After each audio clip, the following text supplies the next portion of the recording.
Everybody, we're back with another episode of the Five Guys on Live. And as of right now, you just got three guys and a gal.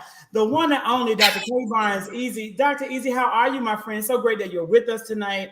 And we are so happy to have you on this very special episode of the Five Guys as we talk about a landmark movement in really the history of the United States of America. I believe as though Friday's Supreme Court decision, which I'm calling the Alito opinion, to say that a woman's right to bodily autonomy genuinely falls within the jurisdiction of states and is not a federally protected right guaranteed in the United States Constitution, is going to go down in the history of our nation. Mm-hmm. And I think it's going to go down either as a moment or as what will be precedents for perhaps a long time to come.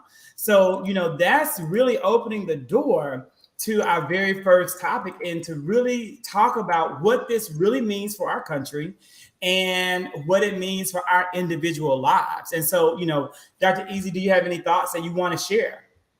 Well, I'll tell you, first of all, hello. I'm so happy to be on the panel with such an amazing team tonight.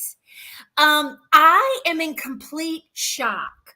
I think, as is everyone else in the world, I think that when you think back to all of the strife and the discrimination that women have faced historically, and for us to get to a point decades ago where it took a federal court to intervene to give us some rights in terms of what choices we had regarding our own body and how that's now been overturned. I'm in shock. And to your point, it does make me worry as a minority and as a woman, what is next? Civil rights has been something we've talked about for decades and decades to, in the media, and we are constantly seeing our civil rights being compromised, and it just really worries me.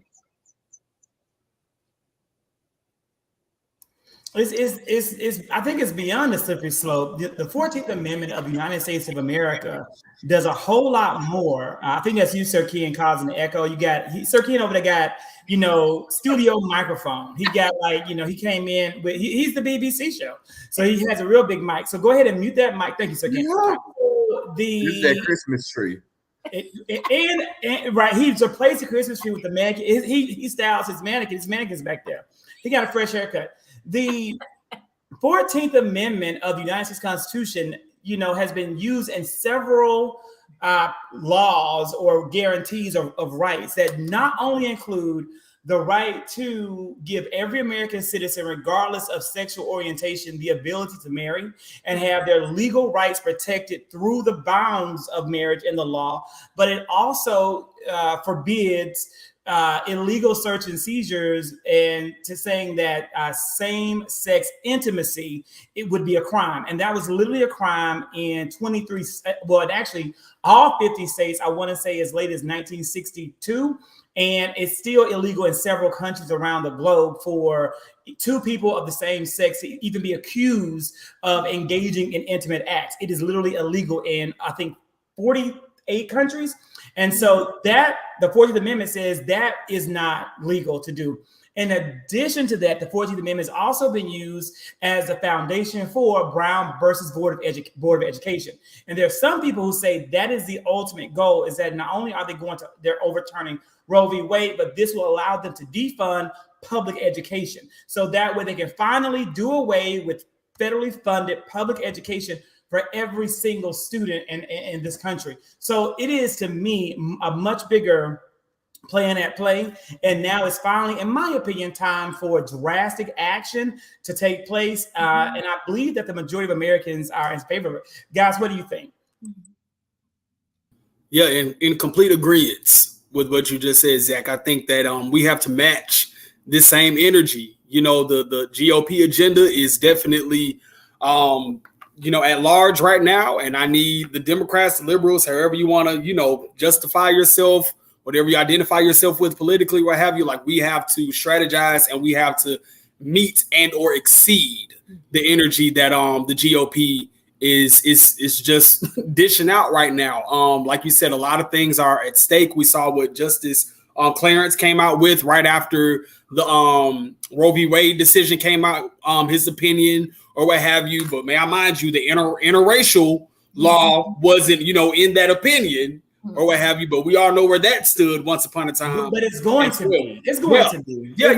Okay. And yeah. I mean, but at the end of the day, I just think that, like you said, overwhelmingly, majority of Americans are on the side of inclusion. They're on the side of evolution. They're on the side of, love is love. They're on the side of just if you don't, believe in same sex, then don't marry a man. Then don't marry a woman. That ain't your business. If you don't believe in interracial couples, then don't marry somebody outside of your race. You'll be okay. You'll survive. Jesus paid it all. Keep going on about your way. But I really think that the Democrats need to quickly and strongly respond and let your balls hang. We can't do this moderate centrist kumbaya. We trying to appeal to everybody. Like we just can't do that right now. Joe and everybody, Pelosi, Al Schumer, all of y'all. Like pull up and let's see what the end gonna be.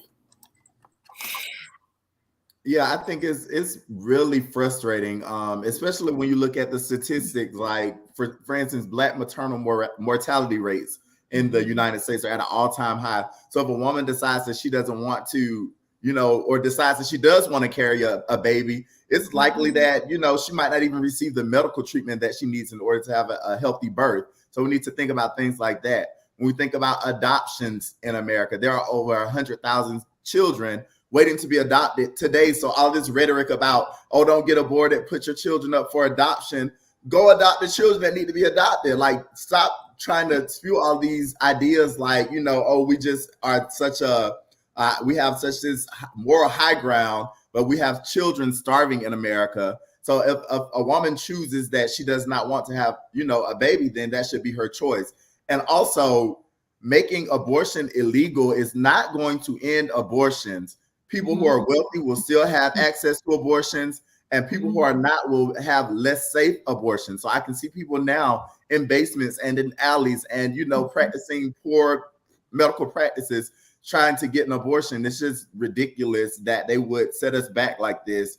And I'm, hoping and praying that there will be change for us in the very near future. I know I talked to Zach about what it would take for Biden to be able to pack the courts, and it's not looking like that's something that might be feasible, but we have to figure something out because we are regressing. And when you think about this last opinion that Clarence Thomas released, that this is some dangerous territory that we're slipping into. And I mean, to tell someone that, same-sex contact could be illegal, meaning I can go to jail for kissing a man, this is slippery territory that we're in. So I'm hoping that something happens and happens quickly.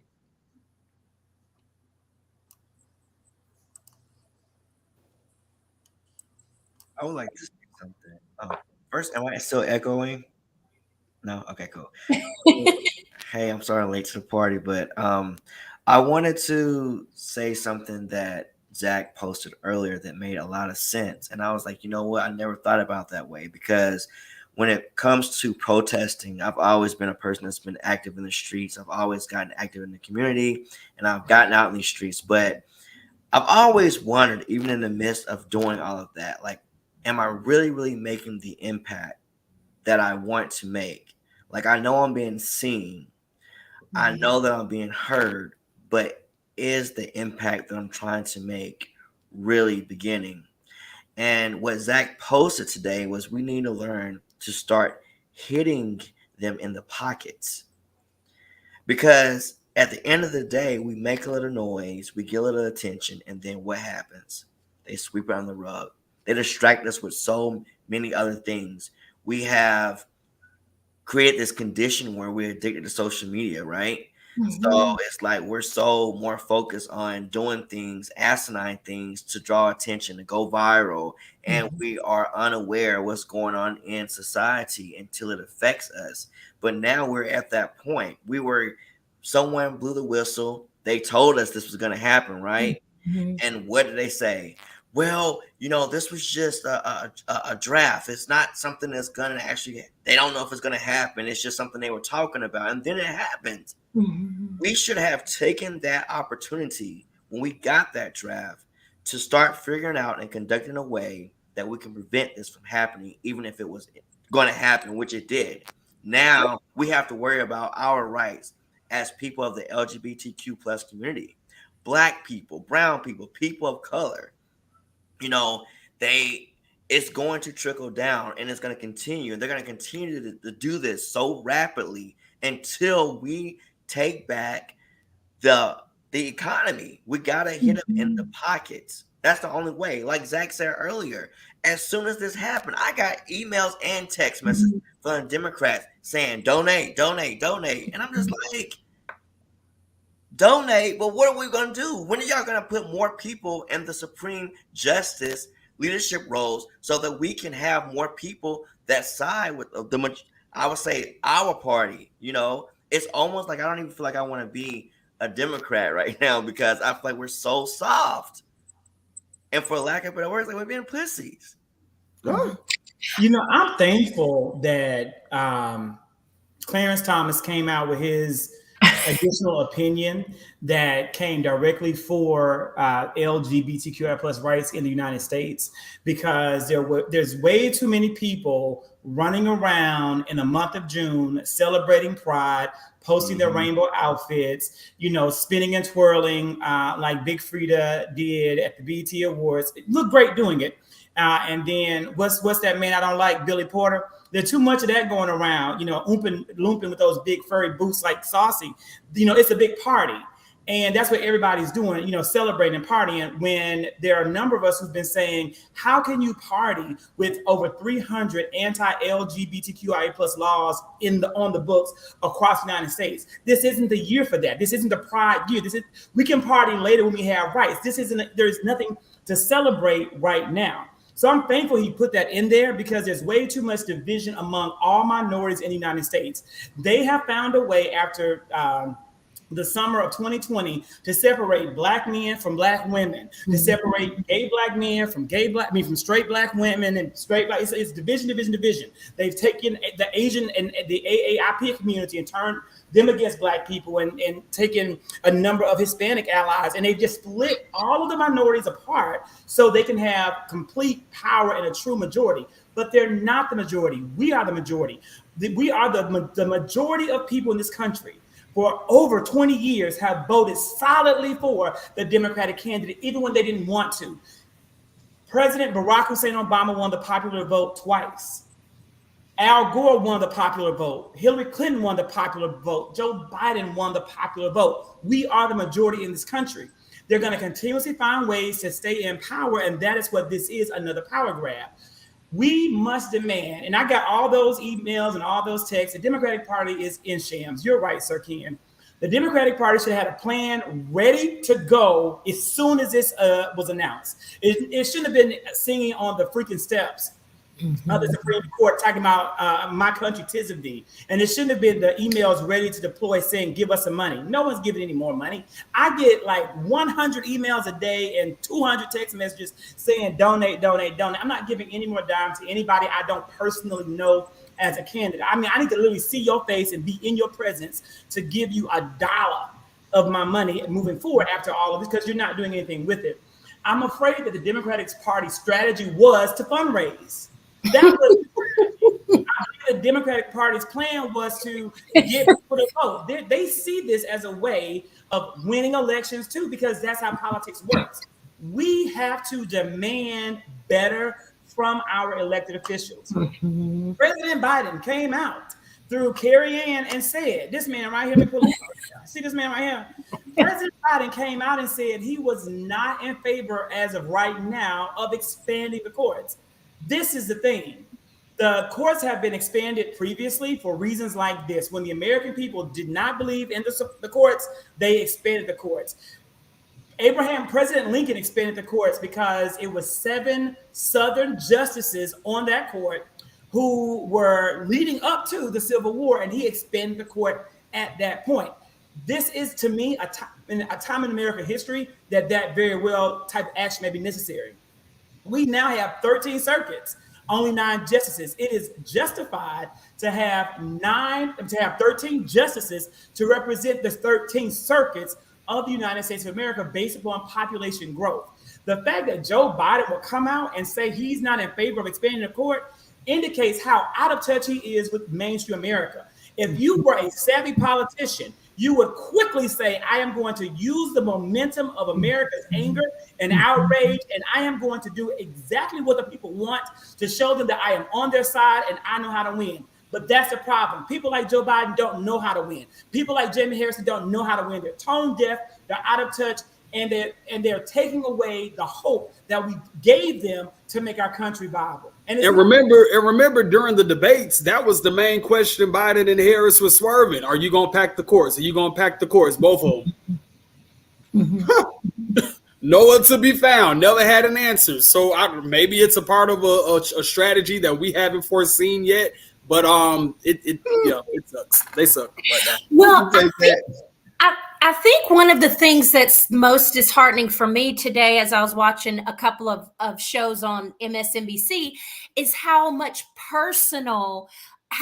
people's personal views, values impacted their decision to overturn Roe versus Wade versus some kind of real, legitimate, justified reason.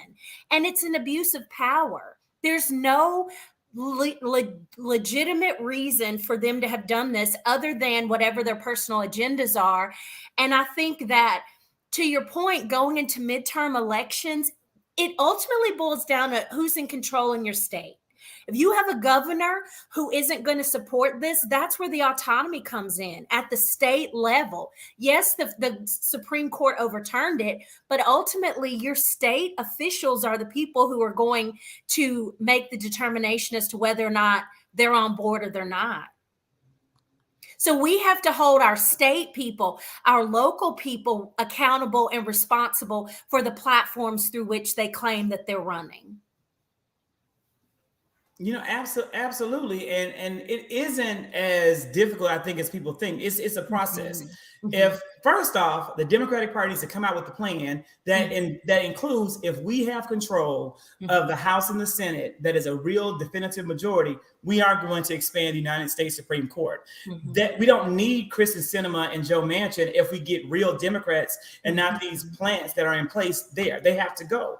We have to win and put Mandela Barnes in place in Wisconsin. We have to ensure that Raphael Warnock maintains his Senate seat in Georgia. We're going to have to put in, there's another state where the seat is very much up in the air. We've got to win, or we got to win Fetterman in Pennsylvania.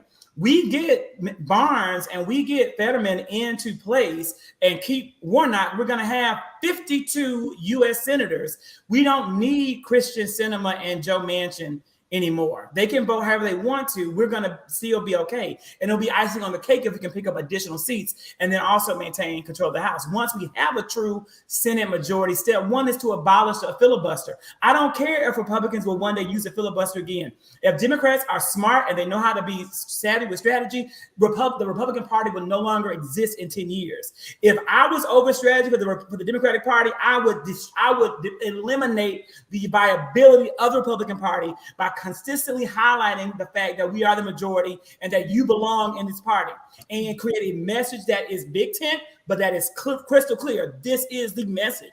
This is what we believe in. This is what we support. We're not going to waver. We get people like AOC under control. You get people like AOC under control, and stick to one consistent message and stop trying to showboat and go viral. And we become the party of the people, like what the Democratic Party is supposed to stand for. Once you eliminate the filibuster, then you're able to expand the court. Not only do you expand the court, but you codify into law Roe versus Wade. It's now in law.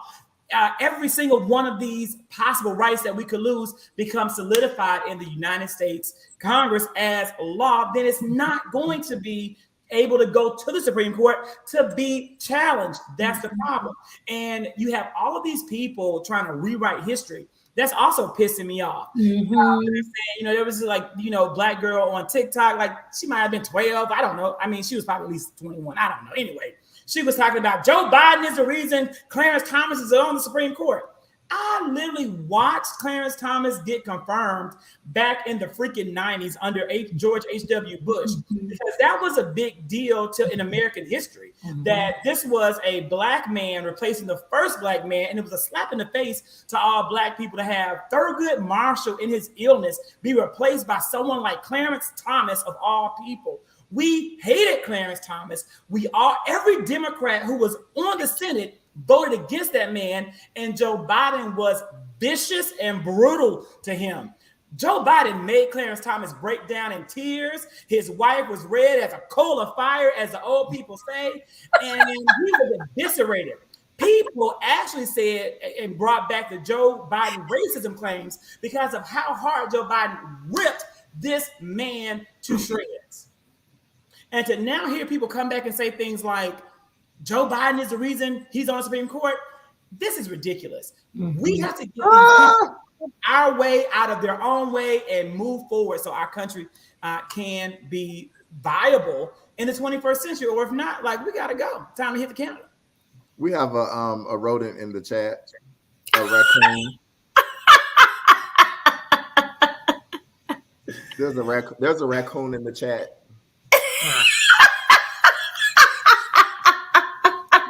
Reverend Clarence Thomas, may God be with you and your wife Jenny. I cannot call her lovely. I cannot do that because that would be against, thou shalt not lie, Reverend.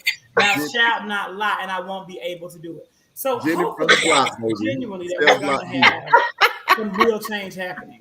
And you know what, Zach, I really feel that just looking at this situation and sort of comparing it to how the gun law thing has sort of, has been moving and progressing or what have you. And I truly feel that was done by just public pressure.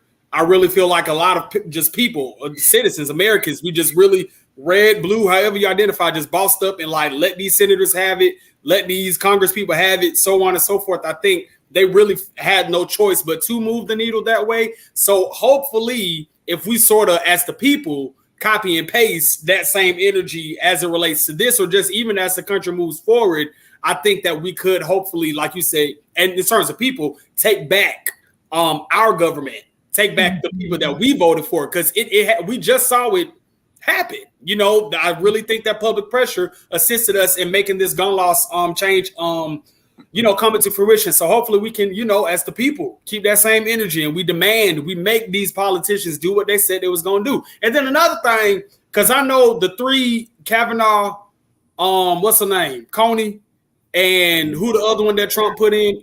Gorsuch, Neil Gorsuch. Yeah. Somebody put up, they did like a compilation of them in their confirmations hearing saying that they would not touch Roe versus Wade, and then you're under oath, so you lied in front of the people, and you lied on Jesus, and you lied on the Bible. We can't prosecute these people. How that look? Ain't no law against that. But they were real shady in trying to convince their supporters that, well, I'm not supporting all of what's going to be overturned, and we're going to find a way so you can travel and have access without any kind of law prohibiting you from leaving the state.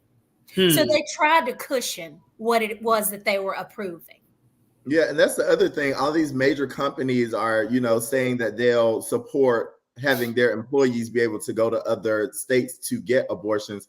But many of these places, their employees can't afford that anyway. Like if I'm working corporate at some big company, I can afford to drive over the state line to go and get, an abortion. But can others with limited access and limited means, like how are you supporting those people who wouldn't ordinarily have access to the same things that, people of a certain class? You're now making it a benefit of their job that they can go and get an abortion across state lines. These companies letting people travel and ensuring that the health insurance policy that they pay for will cover this is a nice little bitty like stem of a cherry, but it's not even a cherry on the sundae. Not at all. Literally, these companies need to make a solid vow to not give one single dime to any Republican candidate moving forward until a woman's right to choose her life, her physical health, her mental health, or emotional health is made the priority. And that's something that we need to be demanding of these companies. Like, those are the things that we need to emphasize, and we need to be pushing forth and saying, this is the answer. This is what must happen. And that's the power of the boycott. That's the power of the cancel culture. It's the only thing we have. That's why we have to impact them financially, and not just them, but also the DNC. If Joe Biden is going to sit here and say he is not going to expand the court, then Joe Biden cannot be the Democratic nominee for president come 2024. If we lose, I'm ready. Get him out. Neither way. I'm ready. I'm no ready. matter what. Not Neither Kamala. way, it's time to go. I told you, one in the grave, one on a banana peel. You're right. And that's something else, right? And here's the thing. Go to That's sleep. what I don't understand about Democrats. Deborah's 100% right. If Republicans gain control, they are going to codify into law these changes. They're going to ensure that there won't be a chance for abortion to come back on the docket, because it's going to be codified into law. Everything they want to see, they're going to do it at a swift, expeditious pace. They would have no problem expanding the court if the shoe was on the other foot. And that's why I don't understand why Democrats aren't willing to do the exact same thing. They are weak, they are fleckless, and they have absolutely no teeth or common sense about strategy. And it's disgusting. Zach, so Zach, like, what do you think that, I know what you just said, that you think the reason is why we want to expand it, but what do you really, really think the reason is that the Democrats will not expand it? The Democrats don't want to expand the court because it's going to set up a precedence that's going to continuously lead to it goes into a really negative downward spiral, like Deborah said earlier. And so they're wanting to always take the high road and say, we don't want to expand the court and we don't want to eliminate the filibuster, because what's going to happen when the shoe is on the other foot? My argument is, make it in such a way the shoe is never on the other foot, idiots. That's what Republicans are doing right now. They have people in power across these United States. They have been training for a long time to steal the rights of the American people and the will of the people through subversive means. They are doing this right now.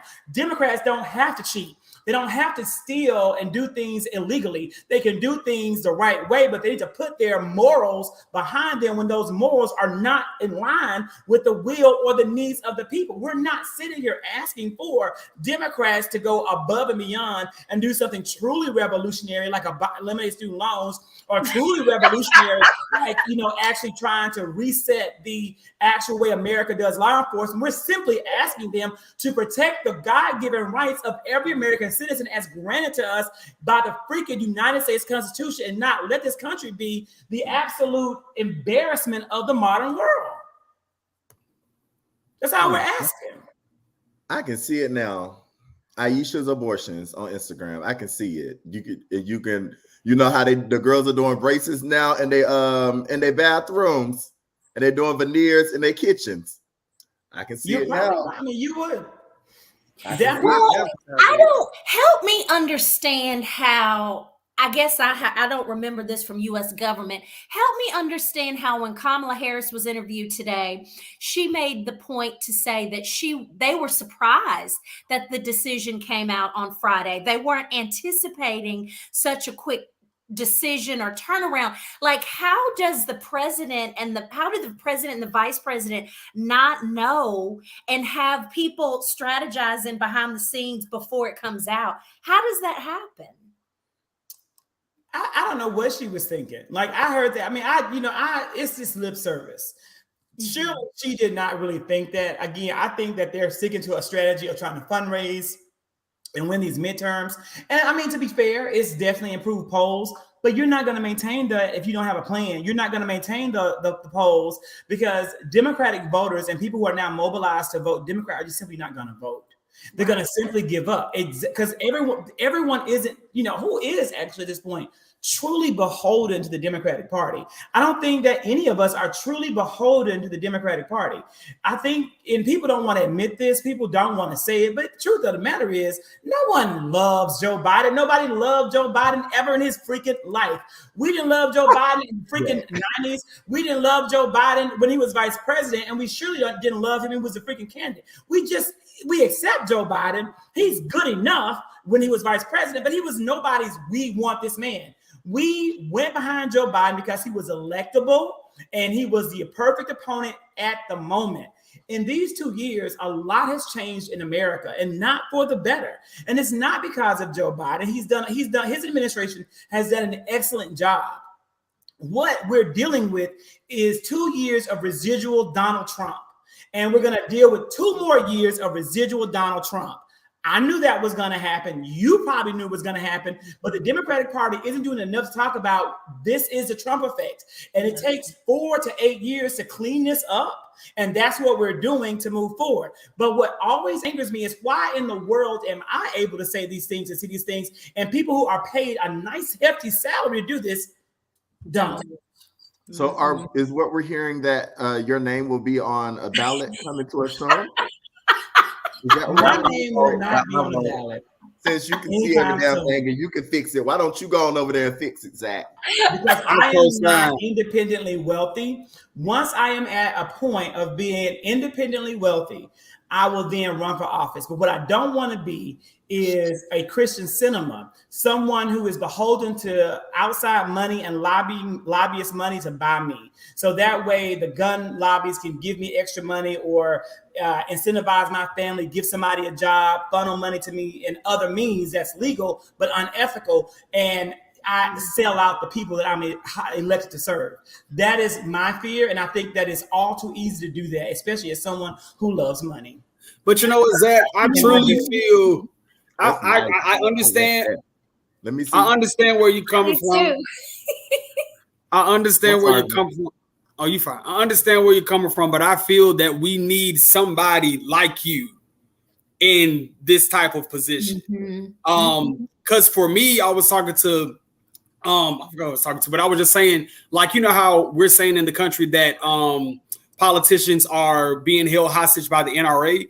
I feel like minority groups are being held hostage by the Democratic Party, because it's like you can say that, yeah, we're not going to vote, but then if we don't vote, then we will truly allow more shenanigans to come out. And then when we do vote, it's like we are voting for the people that say they see us, that say that they are here for us, so on and so forth. But when it's time for them to execute the agenda and the plans that we want them to do, it's extremely slow. It's performative. It's in the fourth quarter, you know, that type of thing or what have you. And so it's like, we damn if we do it, we damn if we don't. So in terms of just minority groups that need somebody like a Zach that is as vocal and as, you know, this is what it is, this is the reality of it, and this is what we need.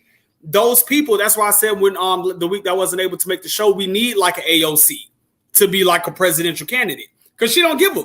She gonna say what it is, and she gonna call it what it is. Even though Bernie Sanders, you know, the ageism thing always gets raised whenever he wants to run and stuff like that. At least he's honest. You know, at least he keeps these people accountable. We may not completely agree with everything, but at least he a straight shooter about it. And I feel like that's what I feel like right now, to match the severity of the Republicans, we need to tap into an energy and a power like that.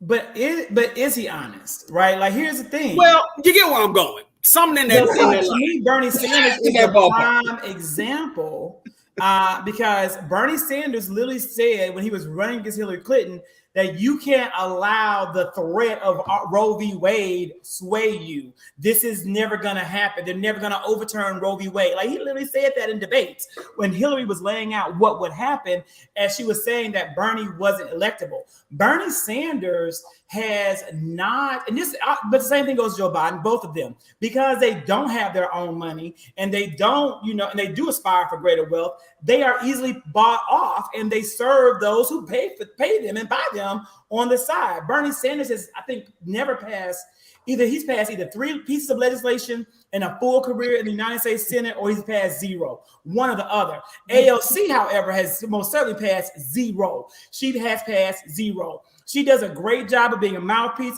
She said a lot of wonderful stuff, but you have a job to do. Who's the lady who beat Nina Brown for Ohio seat, who just recently joined the board? This woman has now signed, I think, sponsored 3 pieces or 4 pieces of legislation in her 2 years in the Senate. John Ossoff has signed up and done a piece of legislation. That to me is the work. And that to me is like what they should be doing. I don't think that Bernie or AOC can be true representatives of the people because what they really believe and argue for is so far out there. And then we got to always look at the money. It's Nina Turner and Shontel Brown. So Shontel Brown is the one I'm talking about. And see, to me, that I looked at that Ohio seat very carefully. And that to me showed beyond a shadow of a doubt that America, and specifically Black people in America, they're not progressive. They're just not. We may be progressive. We like we like that rhetoric. We like what AOC gets up and says, but the majority of people do not like it. That was a Black district. It was a heavy Democratic district. Nina Brown was an organizer in that district. She had the full support of Bernie Sanders. Bernie Sanders came there almost every day. She used to work for Bernie Sanders. The whole squad campaigned for her, and she got shellacked in her state because her message of progressive values, it didn't resonate with the people. And we have to, I think, always look at what is in, just because I want it, does it, like I want student loan forgiveness, but I can't deny the fact that that is not what the majority of Democrats want. And I have to say they don't want it because they don't want it. Polls show that they don't want that.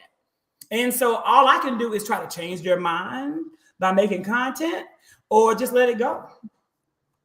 Zach, you keep calling this lady Nina Brown. That's the drag queen, Nina Brown. That lady's name is Nina Turner. Oh, Nina Turner, my bad. My bad, Nina Turner. I was thinking that. I was like, I think it's Turner, not Brown. Yeah, I do believe you should run Deborah after you retire.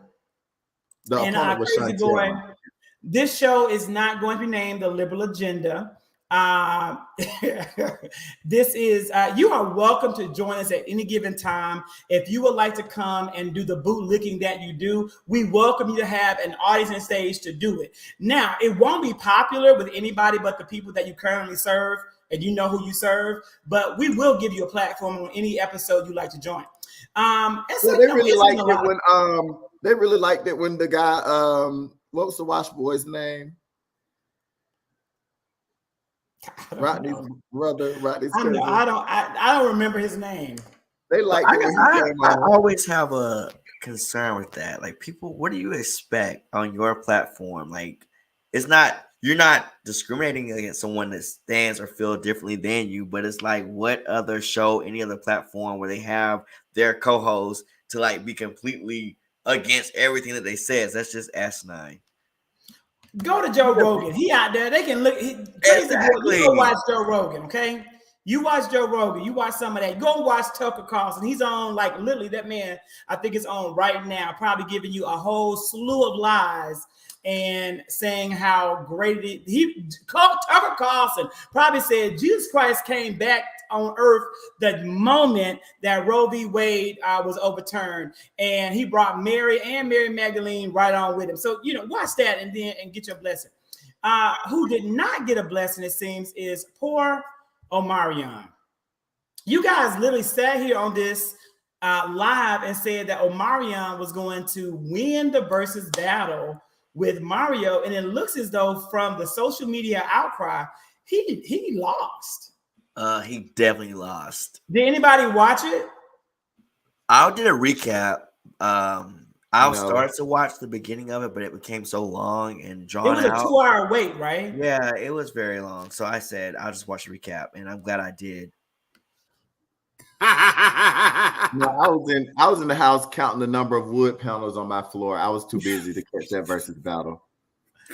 Well, it seems as though Zach watched it. You watched it, right, Vince? I watched moments only because I'm a stickler on starting on time, and I understand CP time, so I'm already giving you 45 minutes of grace. But when you 2 hours late, and then you have a 2-hour pre-show of 4 other artists that we didn't even know was going to be in the lineup: Sammy, Bobby Valentino, Pleasure P, Ray J, and then and then Omarion and Mario come out, and it's like, this. We've been doing this for a whole work shift. It's time to go to bed. It's past time to go to bed. past time to go to bed. So yeah, with all that being said, I definitely watched moments when I could. For me, it was very irritating to the ear in many moments. You know, I really don't like to trash and clown fellow artists and R&B artists. I understand how it is. We all have our bad days. You know, I get that, but when you're doing verses, I feel like the level and the standard that verses has set across thus far, like you really got to come with it. And last night just seemed like Love and Hip Hop on ice. Love and Hip Hop Hollywood. It was just very. I just like didn't that. know Love R&B was that hood. It felt like Jeezy, Gucci, T.I., and Lil Wayne, if they could sing, how that verses would have been. Just ratchet, just who got the biggest. Well, so I have a question. So I saw this viral tweet that said that the verses should have stayed on Instagram Live and in 2020. Do you feel like the versus thing I definitely agree with that. I totally agree with that. Like, is it played out or it's very played out? I don't think it's played out. I think if you approach it the right way, I think it could go great. I think it's really beneficial. I think that people love playing off of the nostalgia. I think it reminds people of how extensive a lot of these artists' catalogs are. And one thing that I do appreciate about Mario, as I mentioned last week, I hate how Mario landed in just the Trey Songz, Chris Brown takeoff.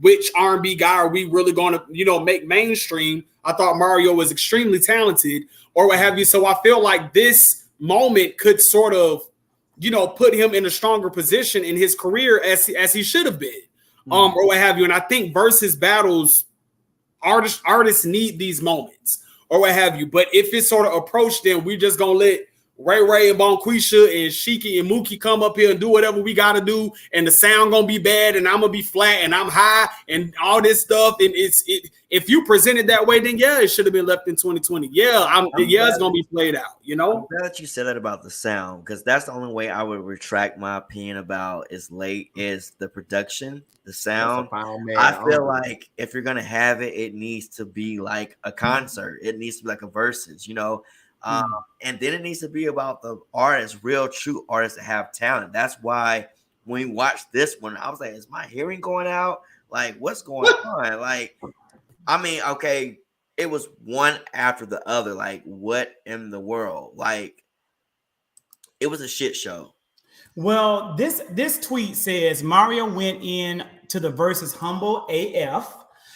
Tried to give Omarion his flowers, and Omarion basically spit in his face by telling him, I ain't trying to hear that S word. It stands for feces. Let's sing. So that's what Mario did, saying that N-word dizzy. Is that what happened? It's very true. I actually so Mario did start off being respectful. Yes, he did. I saw that when it actually happened. I thought that was completely immature. Well, I don't know. I saw it. Well, they say he got disrespectful later, but they say he started respectfully, and then like Omarion like offended him, and then he just went in on it. He actually interrupted him. He was speaking and saying, "Hey, I want to give you your flowers, my friend, my boy, whatever," or something like that. And then he just took off the ego, the cockiness, and I was like, "Okay, this might be good." But then I was like, "Wait a minute." So this person but hold on, but when Mario brought out his background dancers as if they were B2K and they came out to what is it? You got served. When Mario brought them out, then it was like, okay, now we going into slanderous territory because we already know B2K, Lil Fizz don't mess with Omarion baby mama. Jay Boog don't like him. Raz B always. God knows where Raz be at. He always up to something. So, they ain't never had, stop Darius. They never had a really good relationship. So when Mario brought them out, I think he sort of just lit the floodgates. So Ray J sounded so good. I heard clips of Ray J. I was like, you better sing Ray J. Go away, Darius. Somebody said they think he ran out of wishes. Is Sammy alive? Bro, don't do that, Sammy. Don't do Sammy. No, somebody passed away. One of those young No, kids. damn well was not Sammy. Now that guy just performed a month One ago. of those young R&B singers of the Sammy generation. He lived in Atlanta. He lived in Decatur, around not far from me, and he was shot. It wasn't Sammy. But who was it? Sammy go to my church. We be sitting on the same pew sometimes. But who was it? Wasn't a rapper. Was it a rapper or a singer? I thought it was someone like Sammy. I swear, I thought Sandy it or was Sandy? You said Sandy. You mean It Sandy? wasn't Bobby Valentino. I thought it was Sammy. He That lives man in is Atlanta. saved. Don't be trying to kill that man. Not on the same I'm pew. being very genuine, but somebody really did pass away, and he had hits like on Sammy's level of hits. Well, while we speaking of Sammy, in good health and good mind and still in the land of the living, praise God. We're not trying to write him off, okay? Sammy, I do agree. Between him and Mario, had the best vocals of the night. Oh, absolutely. Sammy, see, this is what I'm talking about. Sammy came up during the time of artist development.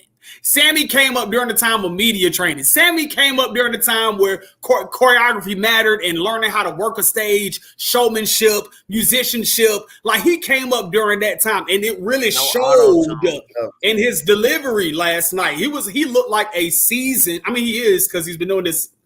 Forever. 95, 96 for a long time. Right, we were in elementary school. His experience and just him being a seasoned artist, a vet, we could really say in R&B, really came out last night versus the rest of them, in all honesty. Not a vet, but no auto-tune era for sure. Well, you can't say he's not a vet, because at the end of the day, if he came out in 1996 and it's 2022, he's been around since Lil Bow Wow and Romeo came out. I look at that differently when I consider a vet. I feel like the time put in, not when you actually started. You know, he came out, but how long was his career in the music industry? It wasn't. He's still been going. What you mean? Just because he's had peaks of mainstream success doesn't mean that he hasn't still been consistent. You can look at the content on YouTube Music and Apple Music. I only know can't release an songs album by Sammy. That's I Like and My First Time. That's the only two songs I know of Sammy. So I don't look at that as a vet. But My First Time, that's IMX. No, it's not. That's Sammy. My First Time, about losing your virginity. My very first in the house on the couch in your parents' bed. No. See, you don't even know. No, I know this song. You know what I'm talking about, Darius, don't you? I do, but I'm not playing this game with you. You know I don't play this game with you, Ken. Oh man. Okay. Well, all right. So, listen. I Like It came out in 1999. It is 2000. It is 2022. That is 23 years. But what you like, Crazy Boy Jay? What you like? I'm with you. I'm with you with the, his favorite sauce. He's sweet and spicy. Next. Well, I'm with Vince when it comes to the artist development, Zach, and I think that's something that we need to make sure we continue to speak about. These new artists, they don't have the artist development. They don't have the training that they need when they become these artists or these celebrities, and it shows. It's like, what happened to that? Was it like something like a budget? Was it a budget cut though? Like, if you don't, like, you'll get more money if you don't have like a PR or someone to show the money in the industry isn't what it used to be because we stream. That's a part of it. So I think a lot of artists get more sometimes of the money up front for what they do, but some of those special things in the background are gone. And then you also have all these influencers out there. I'm gonna go to events. You have all these influencers out there too, and people think you don't even need that because look at these influencers who get to be on TV and get to do all this stuff. They don't have media training, but those people actually do need it. Vince, but the 6 that were featured at the Verses, none of them were new. Ray J been out since. Right, Ray J been out since Moesha. B2K, that's what 2001, 2002. Mario came around the same time. I would say Pleasure P and Bobby V are probably the latest of the bunch, but they were still 05, 06, 07. Right. So with that being said, they definitely came up under the artist development wing. But what I will say, I don't feel like they have been consistent. They haven't maintained and they've sort of negated what they were taught, which is why I agree with Deborah Denard, how Brandy came from Ray J. She like, bro, Sonya Norwood is our mama. She is the momager of Hollywood industry. Okay, you just completely trashed everything our mama taught us in the early 90s. Well, in Hollywood. I think it's different. Like, so for them, like, and you're correct, Vince, it's not about artist development for them because they have grown up in that era where they had it. But it's the consistency and the proper training that you continue on even when you're not making music for sale.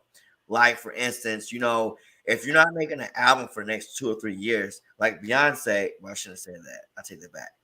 But you don't on our live. Don't mention Beyonce. I know, that's why I stopped. You don't. What I'm saying is, you don't stop your training. You know, you still continue the training even if you're not putting content out. And I think for artists like Ray J, for Omarion, like they just like because they've already started a career in that, they've already done it in the past. They don't need to continue to perfect the craft. It's like I already got it. So I think what the problem becomes is when people like this feel like they don't need to continue to work on their craft and perfect it. Does that make sense? Yeah, I think it makes sense. I think also they're not probably right now working with a label in the same way, so they don't have those people helping them go through it. And I feel bad because they don't have a Dr. Easy there, you know, in their life, and many of them didn't get the educational opportunities. No, they didn't, because they had to prioritize their career as young celebrities, and the education that would come that we may have, even as some of these social media influencers may have, they didn't necessarily get. Many of these celebrities don't have even a real high school education. And so, which is to their detriment, because that makes many of them, unfortunately, very dependent on the adults in their lives that have that education. And that's why so often they can get misled and be taken advantage of. I ain't even gonna lie. I was wishing that Zach would have watched Versus specifically for the moment that Omarion started eating that watermelon on stage.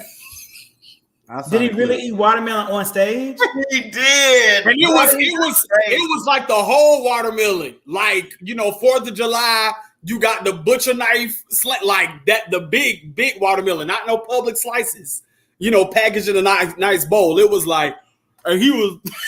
Did you see the meme with the watermelon saying, "Baby, we had a time, we had a time"?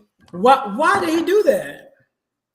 He wanted to get the girls moist. I think a lot of people are all about drugs and drinking now. So it's like, that's what I'm saying. They don't take their career serious because guess what? We live in a society now where you do dumb shit to become famous, to go viral, to get more attention. So you're not taking your career, your craft serious. These guys are Omarion, they're getting paid to just show up at a club. He went viral for doing a stupid delayed performance dance at a public crowd performance. You know what I'm saying? When he should have had his ass in the studio with a vocal coach, you know, perfecting himself. He just wanted to do something to go viral. He knew that watermelon trick was going to go viral, and it did go viral. You know, it was, I mean, I've seen small portions, but not a lot. I'm not going to watch it. I'm not going to even lie to you. I'm not going to go back and watch it, but I would have loved to see some of this nonsense. Tons of really, you know, I don't know if they can sing now, but, you know, they were good enough. At one point, we have hit the 10 o'clock hour, and people are expecting to see us on IG Live. Let's go into the after show, and the after show will start off with a recap of what you people loved those BET Awards. It'll be similar to this. Me on the after show, you can watch me eat pineapple.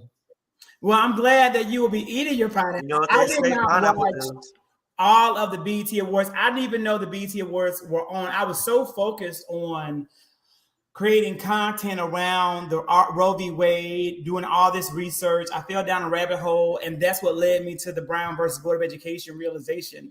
And then realized also, and I had to call Darius about this to make sure that I was going to create content and say it's the right way.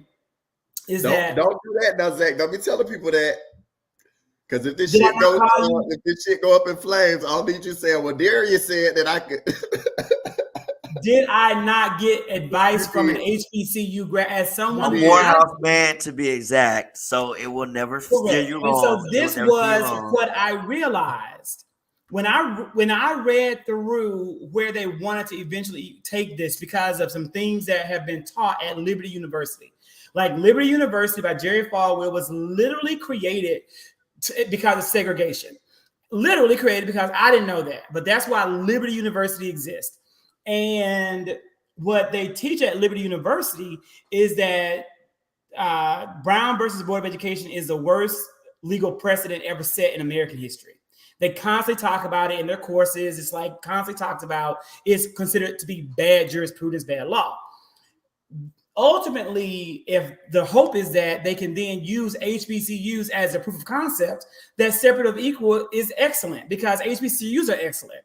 That is why I believe it became a foundational push of the Biden administration to fund HBCUs at a higher rate so that they would be able to say, look how excellent these are and how great they are for America.